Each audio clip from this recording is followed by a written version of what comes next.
Ladies and gentlemen, we want you to stand and we want you to make some noise. Ladies and gentlemen, let's go racing here at Knoxville. Only the best go 3 abreast. It is show time at Williams Grove Speedway. Ladies and gentlemen, boys and girls, here at Eldora Speedway, it's showtime! You've got a for a rep. Often imitated, never duplicated. The greatest show on dirt, the World of Outlaws. It's time to sit back, relax, and enjoy because, ladies and gentlemen, it's showtime!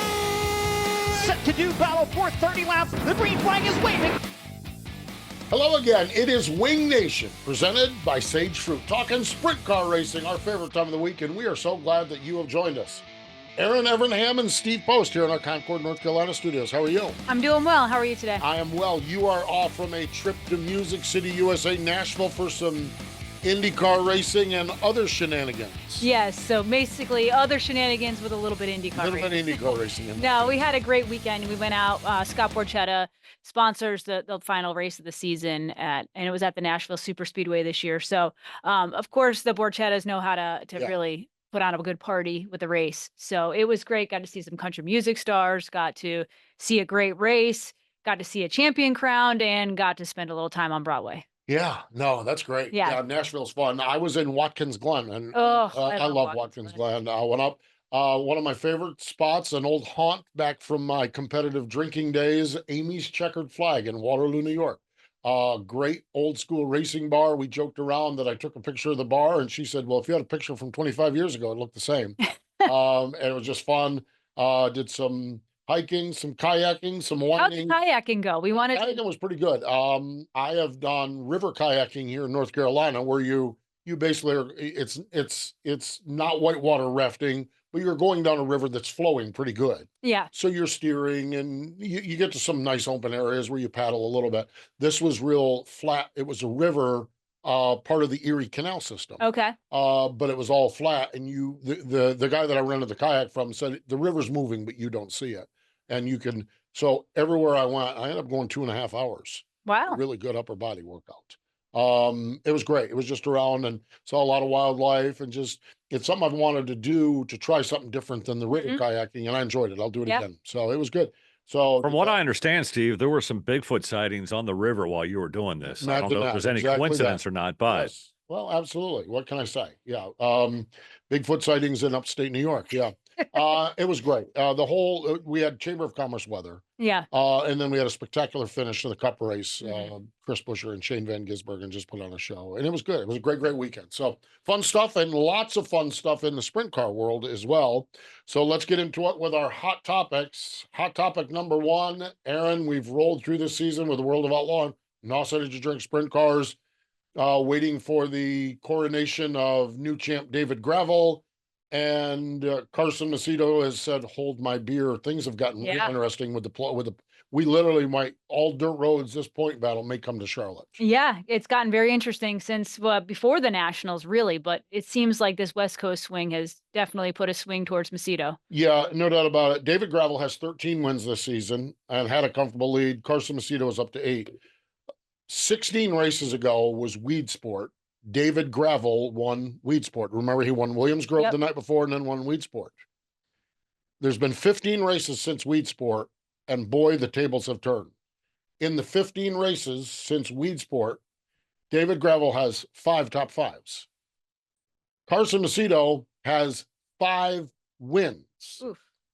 We mentioned 5 top 5s for David Gravel. In those 15 races, Carson Macedo has 14 top 5s. He is picking them up and laying them down. Where the numbers go, because the World of Outlaw point structure is very consistency based. Yes. But this weekend, Carson carved 24 points out of David Gravel's lead. It's down to 86 points. Yeah. That's a big carving. Yes, it is. You know, that's about a quarter of it. There's still a lot of work to do for Carson, and David's still pretty good. Yeah. But the bottom line of it is this thing's gotten a whole lot closer than I think any of us thought. Yeah, I agree. So crazy stuff out there. Macedo has really come on strong. Yeah, he really has. Really, really well. Second hot topic, The Henrys of Ohio. This past weekend was the Jim and Joanne Ford Classic weekend out there. Friday night, it was, I wrote down Ohio Speedway. It was Ohio Speed Week race. It was at Fremont Speedway, Ohio Speed Week. Yeah. That's what it was. I couldn't read my own writing. I just typed in the wrong thing. They had the makeup for Ohio Speed Week. Yeah. And the regular scheduled feature. Caleb Henry swept the whole night, 6th win of the season. Saturday night, it was the 20,000 to win finale for the Jim and Joanne Ford Classic. Cap Henry won this one. It was 20,000 to win. If you could lead every lap, there was a $10,000 bonus. He won $30,000. Okay. It's a good night. So Cap Henry, the veteran racer from Republic, Ohio, had a really good season. Ohio Speed Week champion and Attica Fremont Championship Speedway champion. Caleb Henry, no kin, 24-year-old from Sacramento, California, moved to Ohio to race this year, picked up his first 410 win in June, and now he's up to 6 wins. Ooh, 6 wins. Good to have a last name of Henry in Northwestern Ohio. We'll see how they fare at Eldora this weekend. The non-related Henrys. And how them and all of the non-Henrys do. The non-related Henrys and all the other non-Henrys. Oh my gosh. Yes, indeed. So fun stuff. I was looking at the results, and it's just like, oh, that's interesting. Yeah. Just neat stuff. And kudos, Cap Henry put together another really good season up in Ohio. And Freddie returns to victory lane. Erin, this one here is boggling. You get behind the details, and it's not all that far off. But yeah, last year, Freddie Raymer had 17 wins, the most in the country in 410 sprint cars. Comes out of the box this season, March 22nd, picks up the win, the first Friday night show at Williams Grove, and we're like, here we go with Freddie again. Yep. Except for the second win came this past Saturday night at Lincoln Speedway. Okay? So when you look at this, he's gone from 17 wins to 2. You're like, what in the world has happened? But a little deeper, he's just not winning races. Last year, 69 races, and I know numbers are tough here, 69 races, 32 top 5s. This year, 15 less races, he's only got 3 less top 5s. So he's been good in the top 5, he just hasn't won races. And he's leading the points at Williams Grove and second in the points at Lincoln. Yeah. So Freddie is all right. He's not having a terrible year by any means. He's just not winning the races. Yeah. But so in other words, they won't race 15 more times between now and the end of the year. Yeah. Well, they might. Central Pennsylvania, you never know. But if he gets 3 more top 5s the rest of the year, he's matched his top 5s from last year. So the top 5s are good.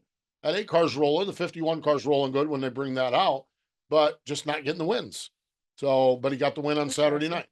So fun stuff. Kudos to Freddie Raymer and everyone in Pennsylvania. We are going to talk a lot of California this week. We're going to talk to Buddy Kofoid, who swept the entire state of California this past weekend. We also wanted to talk to Buddy Kofoid because this weekend coming up is the Dennis Roth Classic at Tulare. And speaking of California young kid racers, Corey Day, of course, has been the rage. We're going to talk to his dad, Ronnie Day, as Corey is on the brink of his Truck Series debut Thursday night at Bristol. Yep. We're going to talk to Ronnie Day. So we have got a great program coming up. It's going to be a lot of California with Buddy Kofoid and Ronnie Day. And I got my Selzy Brothers t-shirt on. How about that? Selzy Brothers. It's the super. I like the little details, like the G on the on Geo in the orange. Yep, I can see it. I got to look closer later, but yeah, it's really, they did a nice job. This was a Dominic and Geo combo platter, obviously, and I dialed one up, ordered it up, and love it. The Super Selzy Brothers t-shirt.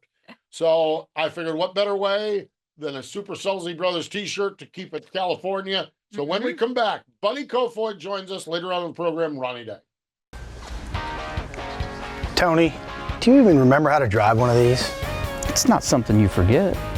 You should know that. The drive to succeed, the need to win, the desire to be a champion. And we surround ourselves with partners that believe the same. Like Tony Stewart Racing, Sage Fruit strives to be the best in all they do.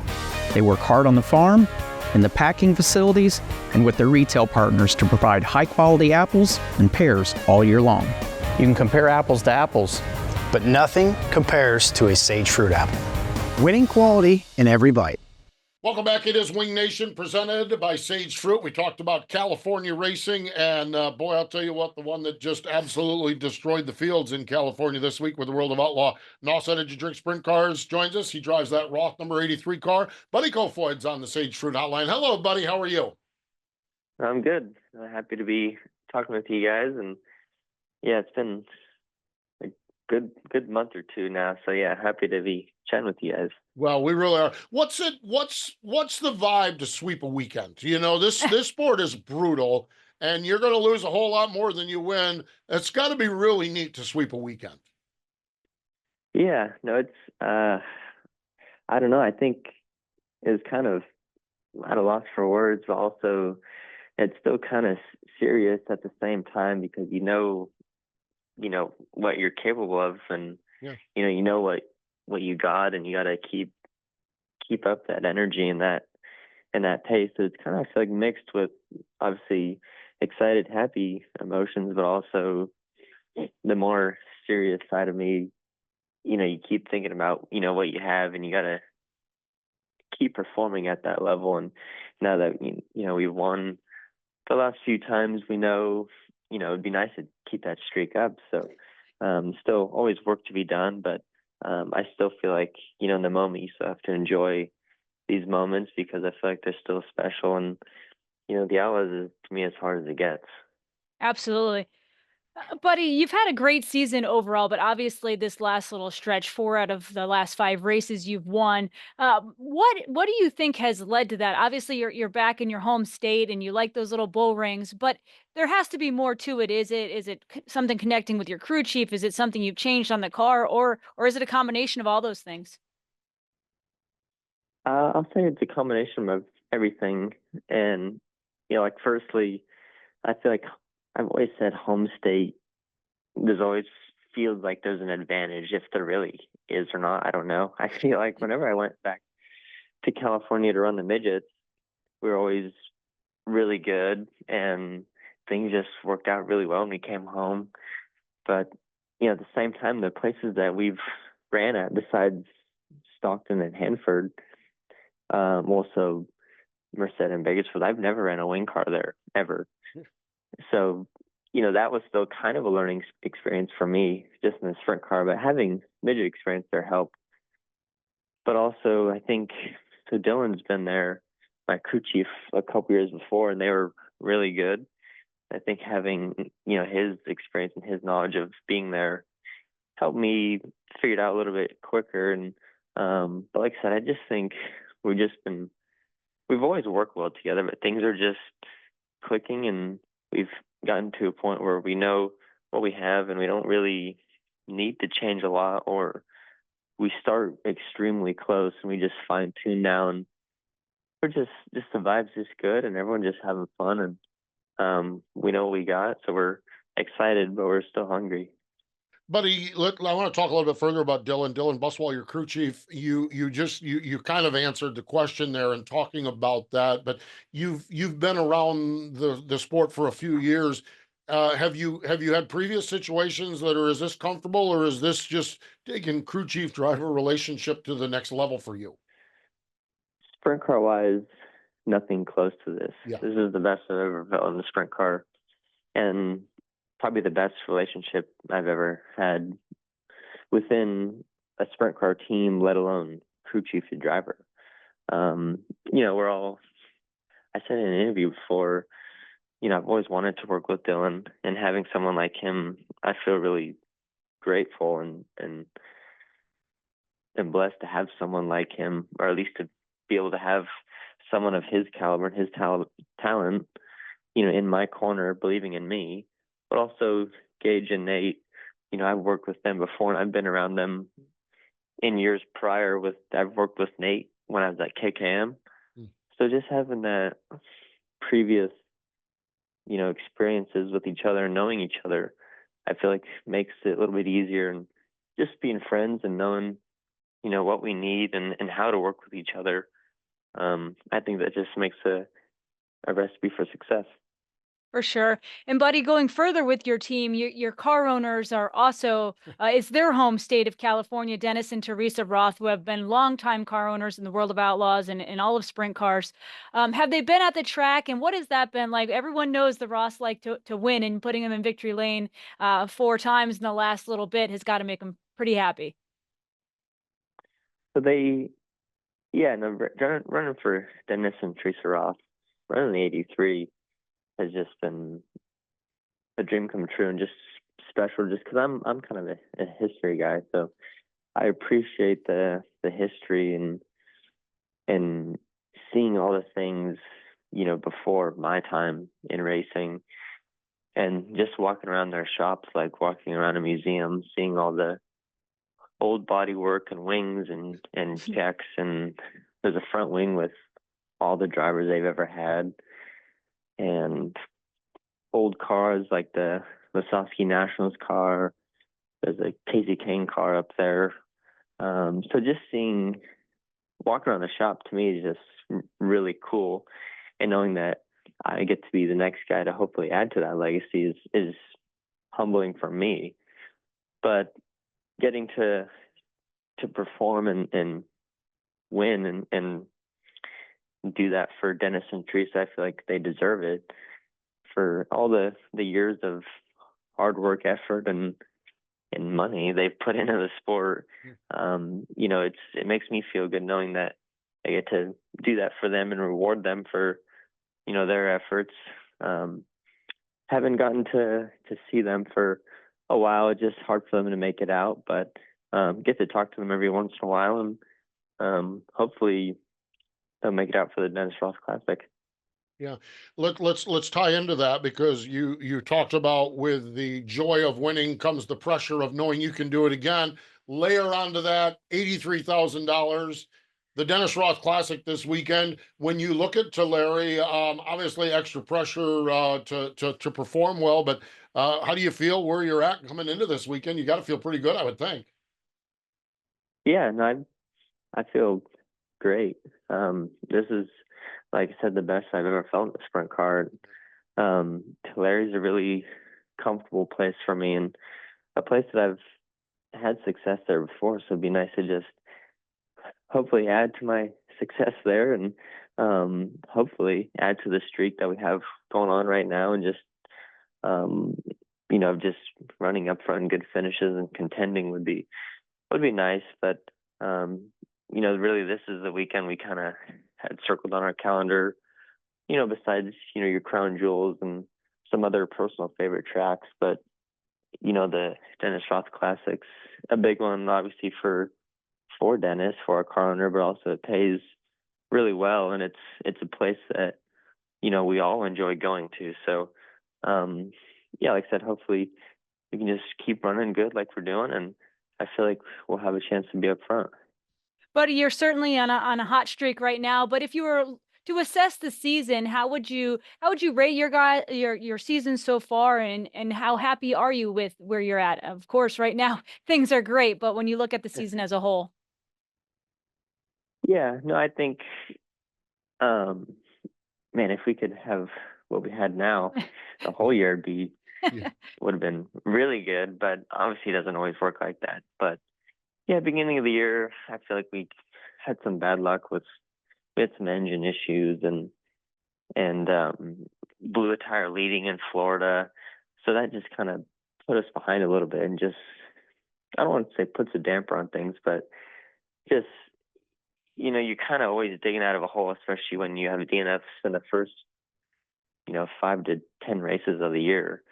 But, then some of it's just been me figuring out new places, or just kind of going through a rough patch of just struggling a little bit. But I feel like the last end of the summer we were really good, and then nationals we kind of weren't so good. And then since Jackson, I feel like we've picked it back up even better than we've ever been before. So I'd say, I don't want to say up and down, but for the majority I feel like it's been really good. And I feel like I said, this is the best I've ever felt in a sprint car, and the most comfortable. So besides some of the downs, I feel like it's starting to make up for it and just starting to feel like home. Yeah, a good finish to the year. We'll certainly continue on that way, and you get a chance to do it at Tulare Friday and Saturday night for that Dennis Roth Classic. Buddy, it's been so much fun to watch you develop. I remember we've talked to you as a midget driver and getting first started into this. I've caught up with you at PRI and the RE booth a couple of times. Just love watching what you're doing. We wish you well this weekend and on throughout the balance of the season. Thanks for joining us here on Wing Nation. Yeah, no, thank you guys for having me on. Always a good sign, I guess, if you're on Wing Nation. So hopefully can be on later on. But yeah, thank you for having me. Oh, before I let you go, you're going to Tulare. I'm going to Trophy Cup. Is there any good restaurants or places I need to check out there? I'm going to Trophy Cup in a few weeks. Priorities, restaurants. To be honest, I don't think I've really ever sat down or ate in Tulare. That's what everyone says. Probably not a place I would particularly eat at, to be honest, in general. That's kind of what I'm getting from everybody. I'm staying in Clovis. No, better than me, to be honest. I don't know, because now that with Roth, we just go back to Fresno, and and it's only 40 minutes away. So usually we're doing something there. So to be honest, I don't know. Yeah. So basically, he just invited you to go eat. Here's the bottom line. I'll give you a little secret on this. I have also reached out to Dominic Selzy, who I am sure knows good eating. He also told me to look in the Clovis area, so in the Fresno area. Yeah, I'd say Fresno Clovis is probably a safer bet. I think that's where I'm headed. So that'll be good, buddy. I appreciate the tip. But appreciate the time. Congratulations. We'll talk to you again real soon. Yeah. Thank you guys. I appreciate it. There we go. Buddy Kofoid, driver of that Roth number 83 car, looking for $83,000 this Saturday night in the Dennis Roth Classic. Erin, it took him, where are those numbers here? He has 8 World of Outlaw wins. Okay. It took him 120 starts to get the first 4. He's got the last 4 in 5. Not bad. Young man's got her wheeling and dealing, doesn't he? Sure does. Great stuff. From a young California driver to a retired California driver, from Buddy Kofoid, we'll talk to Ronnie Day coming up next. Tony, do you even remember how to drive one of these? It's not something you forget. You should know that. The drive to succeed, the need to win, the desire to be a champion. And we surround ourselves with partners that believe the same. Like Tony Stewart Racing, Sage Fruit strives to be the best in all they do. They work hard on the farm, in the packing facilities, and with their retail partners to provide high-quality apples and pears all year long. You can compare apples to apples, but nothing compares to a Sage Fruit apple. Winning quality in every bite. Welcome back. It is Wing Nation, presented by Sage Fruit. Appreciate Buddy Kofoid joining us. Let's continue the California conversation. Ronnie Day, the 2000 King of California, Gold Cup Race of Champions, Trophy Cup multi-time winner, joins us on the Sage Fruit Hotline. Hello, Ronnie. How are you? I'm doing well. How about you guys? We are doing fantastic. We are probably not doing as well as you are, Dad. I do want to talk about your career a little bit, but obviously in the here and now, your son, Corey Day, is captured the entire sprint car world and soon to be NASCAR world as well. Ronnie, just big picture, what has this been like as a dad watching your son do what he is doing? Oh man, it's pretty crazy. It hasn't been going that long. When you look back on it, seems like, when you're involved and you're doing it and we're running all over the country and all this, it seems like it's been a long time, but really, he's only been running a sprint car, I think, 4 years. Wow. So for him to be where he's at is pretty amazing, as a dad, and having done it, what he's accomplished is beyond, my expectations of anything. We were just going to go have fun. He grew up riding motorcycles, which, I raced when I was young. My dad had a motorcycle shop, and that was my first love, was the motorcycle. So when he was little, we put him on that. And then Mom said, we were motocrossing, he got hurt, and Mom said, put him in a cage. So he got into micros and at 10, and then at 15, he was in a sprint car. And now at 18, he's doing what he's doing, so it's been an accelerated process, but man, it's it's fun. It's fun to watch him. Ronnie, it must feel like it's kind of gone by in a flash, but as a parent, everyone hopes that their child is the next Jeff Gordon, Kyle Larson, and right now Corey certainly seems to be that kid. Was there a moment in his short career as a dad that you thought, I mean, you were obviously a very successful racer as well, that you thought, man, he is something special, and it's not just because I'm his dad? Yeah, being a racer, being around racing all my life, and Erin and Steve, you guys see it too. You can just see talent, right? Mm-hmm. They can be whether it's on a motorcycle or in a car, and maybe it's not the best, but they're getting the most out of it, and they're taking something that should be a 10th or 15th or 10th place car and getting it in the top 5, or a motorcycle. And I saw that early on with Corey on the motorcycle. He just, he could be as good of a motorcycle racer if he would have kept doing that as he is a sprint car driver. But I could just see his talent. But we just kind of didn't think about where it would end up at all. We were just having fun back then, and it's pretty crazy, to watch that. I grew up with watching Jeff Gordon and Tony Stewart and Kyle and Rico. I've been able to see all these kids come up through here, and they all just have a little bit bigger step than most of them, and I can see that in Corey too. So I played it down for a long time, but then he's just proven that he deserves a shot at what he's getting. And no doubt about that. One of the things that you did in the time period, as you guys have worked on this, is you've been able to develop a partnership with Jason Myers, who can bring the World of Outlaw traveling team concept, all of those things, as a multi-time champion. How important a step was that for you guys to bring Jason Myers into the fold, and Jason to take Corey under his wing, as well as what you've done with Corey? Yeah, Jason and I have always been friends. There's another one that was, when he was young.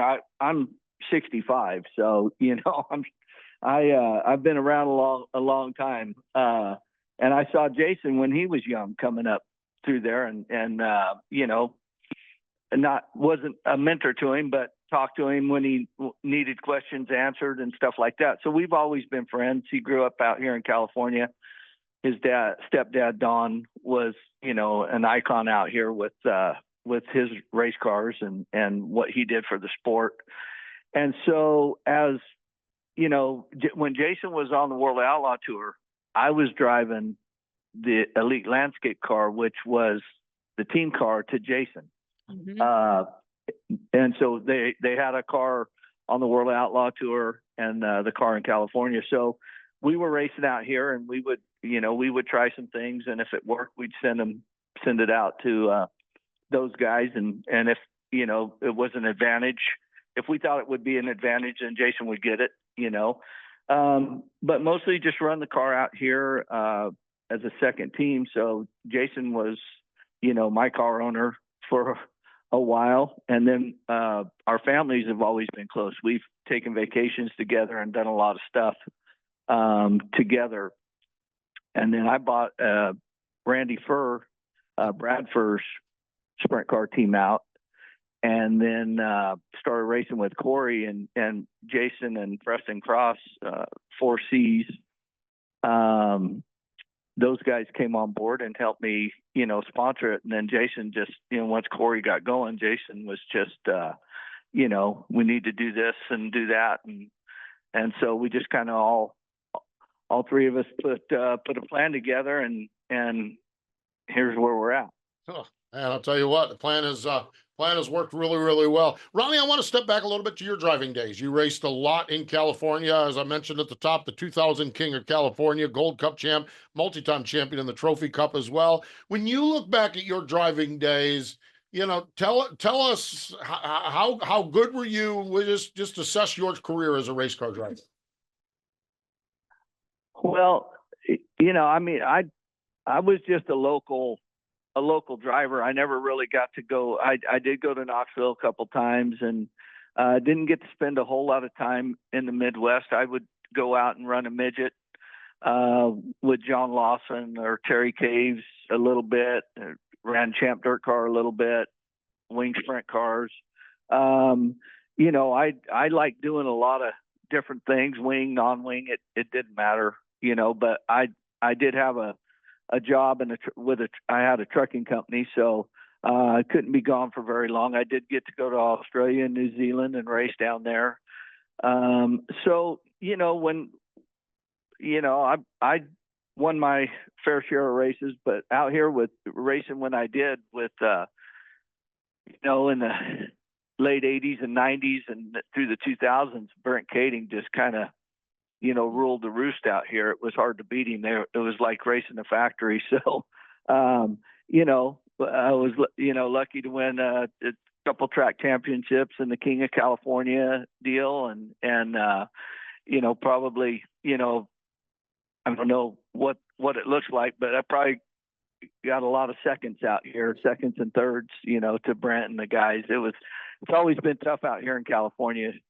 But yeah, I mean, you know, when the Outlaws would come out, I could hold my own with them and all that. So just you know, a good local race car driver is, you know, what I was. Well, I'd say it was more than that. Those are some pretty impressive statistics for me. Ronnie, I want to go back to Jason Myers just for a quick little bit. You know, when I ran the World of Outlaws, Jason was on the tour. I got to know him and Robin really well. And at the time, you know, you know exactly what the scene was like, but you had Steve Kinzer, Lasowski, and then you had Jason. He was this clean-cut kid who had his polo shirts. He understood the whole business of the sport. He did great interviews. How important has that influence been on Corey, that way to present yourself and speak with sponsors? Because every time we've spoken with him, he is mature beyond his years. Yeah, you know, it's Jason's been a big mentor. You know, you know, when you're dad, you're pretty dumb. I don't know very much. Like, you know, I don't. He can't figure out how I get my shoes on the right feet every day, you know, because it's a 50-50 shot, but I seem to do it, you know. But anyway, Jason's been a big mentor. If there's things that I really need to get through to him, I might mention something to Jason, like, hey, mention this. And if it comes from Jason, it's gospel. If it comes from me, it's sure, Dad, sure, you know. So, but yeah, Jason has been a huge influence on him. Always, you know, Jason's just professional in everything he does. He's got an amazing business. He's an amazing businessman and father, and you know, just he's just a great guy. And so blessed to have him and all the guys that are involved in that race team with Corey. As a matter of fact, that team, probably 80% of that team is the team that worked on my car in California when I was racing the elite car. So he's racing with a bunch of uncles. So it's really cool. And, you know, so yeah, it makes me proud, you know, that we've been able to put this together and that he's as grounded as he is, you know, and nobody lets him get away with too much. It doesn't keeps him grounded. You know, his head could be huge right now, but he's grounded pretty good. So I'm glad where he's at. Yeah. He's got good people around him. Okay. I'm going to go another layer of people. And I did not realize this. I caught wind of this, and a couple of weeks ago, I'm in the NASCAR garage, and I talked to Jeff Andrews, who is the president over at Hendrick Motorsports, and come to find out there's a pretty good relationship with Jeff Andrews as well, going back to engine shops in California. When did you first encounter Jeff? I met Jeff when he was probably, you know, 13, 14, 15 years old when, you know, racing. His dad was an amazing engine builder here in California in the Central Valley. And a lot of sprint car guys and super modified guys back then were using Bob Andrews is Jeff's dad, his motors. And so Jeff was, learning to build motors and coming to the races and stuff. So I was young, and one of the the cars that I drove, fortunately or unfortunately, I guess I got to drive a lot of different cars out here in California, with all different car owners and engine builders and crew chiefs and all that. And Bob had a engine in a couple cars that I drove, so I got to know Jeff. And then Jeff got the opportunity to go back to Indy and start doing motor work back there. And then, I think he's been with Hendrick now for, 30 years. Mm-hmm. So he's moved from the engine shop up into, the president of Hendrick Motorsports there. So it's been fun to watch him go through all that. But yeah, we've known each other, when we were younger, lost contact with each other for a while, but over the last few years, he had an interest in Corey. Him and Jeff Gordon have come to the Chili Bowl and watched Kyle and got to meet Corey. And so, I think they've had their eyes on him for a while. And, so now it's kind of cool that, things are happening like they are. So I'm pretty proud of that too. Well, it seems like it's all working out well, considering his truck debut this week. He will have HendrickCars.com on the hood of that truck. Ronnie, what has this process been like? All right, you have all this success in sprint cars, and now it's time to make the next big career moves. Have you been a big part of that? And how exciting is it for Corey right now to be getting the calls or talking to the people at that top level of the sport and showing their interest in him? Yeah. I've been really involved in it. It actually started last October. We got invited out to Charlotte to the Roval out there and sat down and talked. That we're wondering what Corey's interest would be in stock car racing, and so talk started then. And then, we had committed to the high limit schedule. So there wasn't that's a 60 race schedule. And then there was like 80 races this year, so it's been a work in progress. He got to go, with Junior Motorsports and do a late model and did well there. And then, got into an ARCA car and was doing good and fighting for second and, zigged when he should have zagged, and he thought he was clear and he wasn't. So he's got to learn to listen to spotters and stuff like that. But just the opportunity that he's getting, and so what I think they're giving him an opportunity here to get in an ARCA car and a truck on Thursday at Bristol, and then also at Kansas. So I think, they want to see how he does and evaluate and see where it goes. If he's doing well, then, maybe he'll continue. And if he's not, then he'll continue to be a sprint car driver. So just thankful, to Hendrick Motorsports for the opportunity that they're giving him, and hopefully he can make the most of it. But yeah, it's been a process, trying to shoehorn him into different races around the sprint car schedule and different things. But it's really been fun. It's given me and Jeff Andrews a chance to get caught up, and also Jeff Gordon. And, we got to meet, one of my heroes for sure, Mr. H, Mr. Hendrick, just an unbelievable man. And whatever you think about him, it's true. You meet him and he is what you expect, and that was really cool. So very fortunate. This year I also got to meet Roger Penske through Tim Clausen, and that was awesome. So two of my all-time heroes I've got to check off of my list, because Corey's getting these opportunities too. So just super thankful, super proud as a parent, and hopefully he can impress these guys and maybe keep going here. I'm fairly confident he will. I want to do a shameless plug right now. Motor Racing Network will have coverage of the ARCA Menard Series race on Thursday, 5 o'clock Eastern Time. Motor Racing Network will have Corey's Truck Series debut Thursday night at 7:30. There, I got my shameless plug for Motor Racing Network out of the way. Ronnie, we've caught up with you. You're out in California, back at work. Are you going to get a chance? Final question: are you going to get a chance to come east and be here on Thursday? Yeah. His mom and I will leave tomorrow afternoon, and we'll be back there. There's no way we can miss this. We don't know how many more opportunities he'd get to do it, so we want to be there for all of them. We'd like to be there for all the sprint car stuff, but we have a trucking company out here, and he's 18 now, so he don't need mom and dad with him all the time.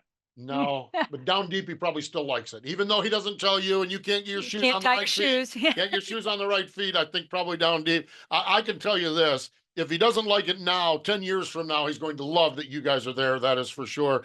Ronnie, I've enjoyed getting to chat with you. I think the first time we chatted was out in Watsonville a couple of years ago, and I've seen you around the racetracks again. Appreciate you taking some time and sharing your story and your story as a dad, who guy that we're going to spend a lot of time talking about. Appreciate you taking some time and joining us here today on Wing Nation. Yeah, well, thank you guys. It's always a pleasure, and thank you guys for what you do for sprint car racing. It's always going to be our first love, and you guys take care of yourself and keep up with the kid here. That's it. We will. Absolutely. You got it. Thanks, Ronnie. All right. Thank you. Ronnie Day joining us on the Sage Fruit Hotline. Stay with us. More Wing Nation in just a moment. Tony, do you even remember how to drive one of these? It's not something you forget. You should know that. The drive to succeed, the need to win, the desire to be a champion. And we surround ourselves with partners that believe the same. Like Tony Stewart Racing, Sage Fruit strives to be the best in all they do. They work hard on the farm, in the packing facilities, and with their retail partners to provide high-quality apples and pears all year long. You can compare apples to apples, but nothing compares to a Sage Fruit apple. Winning quality in every bite. Welcome back. It is Wing Nation, presented by Sage Fruit. Now, Erin, first off, I made you a promise last week, and I failed on that. The Dale Blaney beer, the Blaney beer. I know. We're supposed to have beer tasting. Beer tasting, yes. Krager, beer tasting next week. I know. I literally forgot all about it, and then when we look at things the way they are, it's probably just as well, because there's sad news in the sprint car world as well. The passing this weekend of Lynn Paxton, 200 plus wins, 3-time winner of the Tuscarora 50, 2-time track champion at Port Royal, 1996 member of the National Sprint Car Hall of Fame. And we're using our Hall of Fame time to talk about Lynn Paxton, but Erin, as big of an impact as he had on the racetrack, I'm not sure that you can't compare, if not even surpass, his impact off the racetrack as an ambassador for this sport. Absolutely. And I mean, I don't even have the statistics, but I know he was part of the York County Racing Club, and he had the Eastern Motorsports Hall of Fame. Is that the Eastern Motorsports Museum? Huge supporter, always supporting the Sprint Car Hall of Fame. I got to spend some time with Lynn. That was the first time I got to really spend time with him, was at Speedy Bill's funeral. Unfortunately, we flew out to Nebraska, and a mutual friend of ours was pretty sick, and we didn't know it at the time, and ended up going to dinner with Lynn 2 nights in a row, just him and I. And he teased Ray up until recently that he got to take me on some dates. But what a wonderful person he was. Like we said, a true ambassador for the sport, and a huge character, a great storyteller. We did 2 Lynn Paxton stories, one personal and one Wing Nation. The personal one is my history in this sport, and I've shared, I haven't shared recently, but those of you new to Wing Nation, I'm a dirt modified guy. Sprint cars would come through 5 Mile Point Speedway, and I would roll my eyes because we had, well, first off, we had one push truck, and it took all day to get them going. However, in the early 1970s, the World of Outlaws rolled into 5 Mile Point Speedway, and I was at that race. It was a whopping 14-car field. The first race ever for the World of Outlaws in the state of New York. They ran the next night at Rolling Wheels. Remembered being there, did not remember any details. Fast forward to our Wing Nation era, I go to the Eastern Motor Museum of Motor Racing, EMMR, there in York Springs, and Lynn's just given me this tour, and he said, "What's your background in sprint car racing?" I said, "Honestly, not a lot. More of a big block modified guy, but I went to a World of Outlaw race at 5 Mile Point Speedway, my home track, and he lit up. And he said, "What do you remember about that race?" And I'm like, "Yeah, I don't remember much about it at all. I mean, I remember only 14 cars and remember that and everything like that." And then he just got the eating grin that Lynn gets, And he says, "Do you remember who won that race at all?" He said, "No." He said, "You're looking at him. I won that race." So he won the World of Outlaw race, the first World of Outlaw race I went to at 5 Mile Point Oh, that's Speedway, cool. which was really cool. 1970. I don't remember. I remember when I was 74 or something like that. It might have been, no, it was later than that. It was 1979 is when it was. So the other thing is the Wing Nation story. We used to do the road shows up at Port Royal, and we would have all of these icons in the sport. We did Saturday night was history night, and we would have all these icons in the sport. And again, I don't have the long-standing, deep-seated roots in sprint car racing, and Ashley's so young. Her dad knew everybody. Ashley knew some of the stories. What we would do is we would bring Lynn Paxton up onto the stage, and we'd have Lynn, Ashley, and I, for lack of a better term, co-host this, because you never had to worry about story hours when Lynn was there, and he had stories about everybody, and tell them about this and tell them about that. Lynn Paxton, icon. Icon on the racetrack. He was the one. He was the one that won the National Open in Williams Grove and said, "That's it. I'm out." He's the one that retired. Fred Raymer talked him into coming back and running that Legends race, and Lynn brought out the boots, and the boots had dirt from the front stretch of Williams Grove. And so Lynn did everything with zeal, with passion, with personality, and he is going to be sorely missed. So our prayers, our condolences, our thoughts, our well wishes to his immediate family. But you can't just stop with immediate family with Lynn Paxton. It's to all of us. It's Wing Nation, and beyond. I can't even imagine what he was like in his local community. No, because he walks into the coffee shop and he becomes the life of the party, and it's not even sprint car related. We lost a legend, 80 years old. Again, our thoughts and prayers with Lynn Paxton. And we're using this, Lynn, as I said, as a 96 member of the Sprint Car Hall of Fame, using this time to talk about that. Sprint Car Hall of Fame has their XXX chassis raffle going on. You can get involved with that. You can find out more at sprintcarhof.com. That's www.sprintcarhof.com. But the good news is, as we say, Lynn Paxton will forever be enshrined at the Sprint Car Hall of Fame. And man, what a ride, what a journey that is for sure. We're on a ride, we're on a journey. This week, World of Outlaw, NOS Energy Drink Sprint Cars, the Thunderbolt Raceway in Tulare, Erin, $83,000, the Dennis Roth Classic. I think Danny Lasowski, I hope Danny Lasowski doesn't think he's going to elbow Buddy Kofoid out of that ride. I don't think over the last month he's good. I think he's pretty secure. I know it's a Roth car, but I think he's pretty secure. Danny, I think, is going to parade the field in old Roth car. I did see that. So I think, we just talked about an icon, Lynn Paxton. An icon that was racer and personality. Dennis Roth is far more buttoned up, not out there as nearly as gregarious, but nonetheless one of the icons in the sport, and we are honoring him. I also like the fact that we're honoring him when he's still with us. Absolutely. This is not a Dennis Roth memorial. This is a Dennis Roth classic. And $83,000 on the line. I cannot wait to see what happens out there. Me either. And when you think about what the Roth family has invested into this sport, or the years of having cars on the World of Outlaw Tour. For years. If iconic. You in Steve Kinser's 11 car, you want to be an 83 car, and then there's the 83 Junior, and there's the local cars that he's fielded out there. Unreal. He's just put so much into the sport. Even in the good economics, bad economics, they always had a car on the road. Yeah. And boy, it is about winning with those people. It is about winning for sure. He's fired guys that are winning races. So if you're not winning enough, but I think Buddy Kofoid's doing all right here. At least in the last month, he's probably got a little job security there. Fun stuff, that's for sure. Speaking of fun stuff, Kubota High Limit Racing, Eldora Speedway, the Four Crown Nationals, were all four divisions, I believe, are running both nights. So you got the USAC Midgets, USAC Sprint Cars, USAC Silver Crown, and the High Limit Sprint Cars Friday night program. Saturday night, they're running for $15,000 to win. Always good to see sprint cars of any kind. Anything at Eldora. And speaking of Eldora, we got to see Levi Jones this weekend, and he's moving on to the big job at Eldora and very excited about it. That is so cool. Yeah. Levi Jones, man, that is fantastic.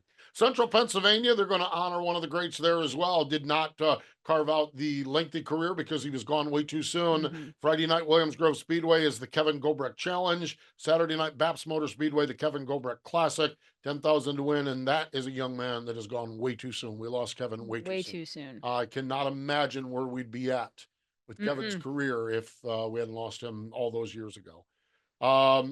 This must be legends. This must be icons portion of the season because Sharon Speedway, the Lou Blaney Memorial, the Blaney family. Yeah.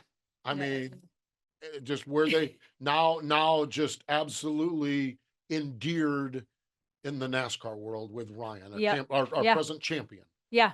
Between Dave and Dale and Lou. Yeah. Just amazing. What I love about that, I got a kick out of listening to Ronnie Day talk about dads and sons, and dads and sons are dads and sons. That's natural. That's normal. What I think is so cool is that every one of the Blaney grandchildren have a Lou tattooed somewhere on their body. I just, that to me is fantastic. Talking about honoring and remembering. Yes, honoring and remembering. Respect. And respect. Respect. There's the word. I couldn't figure out. There's the word. Respect for their grandfather. And you see Lou passed Alzheimer's disease, and what Ryan and Dave and Dale and everyone do locally for Alzheimer's and nationally for Alzheimer's is just, again, I say this frequently about different people in the sport. I'm not sure that we deserve the Blaney family, but boy, we'll take them and enjoy every one of them because they're you know, I obviously never met Lou, Dave and Dale as unassuming huge characters, because just when you think they're not going to say anything, they are just the funniest people and slay you with their dry humor. And Ryan has just become one of the foremost spokesperson of all auto racing, including NASCAR, as the NASCAR champion. He has become a go-to interview. Yeah. And I never thought I would say that about a Blaney. Ryan is just Ryan. Although Dale will give you an interview. Dale will give you an interview, yes. And you know, I ran this race. I don't believe at the time was called the Lou Blaney Memorial. It may have been the Lou Blaney Classic. I think it was named after him at the time. And I ran second there. And guess who beat me? One of them, Dale or Dave? Dale. I think he started on the pole. That was so unfair. Oh, it's ridiculous. I was like, how do you start on the pole your own track? Yeah, it's not fair. Exactly. But it's always an honor and a joy to spend time with the Blaneys. Yes, it really is. It's just they're a treasure. They're an absolute American motorsports treasure family. And Lou Blaney will be honored at Sharon Speedway, Dirt Vision, if you can't make it there, folks. I'm going to one final time here, or before we get out of here, not one final time because I'll beat you over the head with it next week as well. Two things. If you like what we're doing on Wing Nation, like, share, rate, review. And if you guys are sitting around having a beer and saying, hey, did you see Wing Nation? Make sure people know we're on YouTube. Again, I mentioned this last week. I was at Port Royal, and it's like people come up and say, man, I hate the Wing Nation's gone away. We ain't gone anywhere. We've gone somewhere. We're just on YouTube now, and you all have it on your phone. So spread the word that we're on YouTube. I appreciate that. And go to a racetrack. That's the one I'm going to beat you over the head with. Go to a track. Get out and enjoy racing action. It is a great, great sport that we have. So really, really fun. I have absolutely enjoyed talking California sprint car racing. Buddy Kofoid, the present hot shoe, and Ronnie Day, a former hot shoe and the present father of a hot shoe, joining us here on the program. So we appreciate Buddy. We appreciate Ronnie for joining us here on the program. But more important than all of that, thank you for joining us here this time on Wing Nation, presented by Sage Fruit.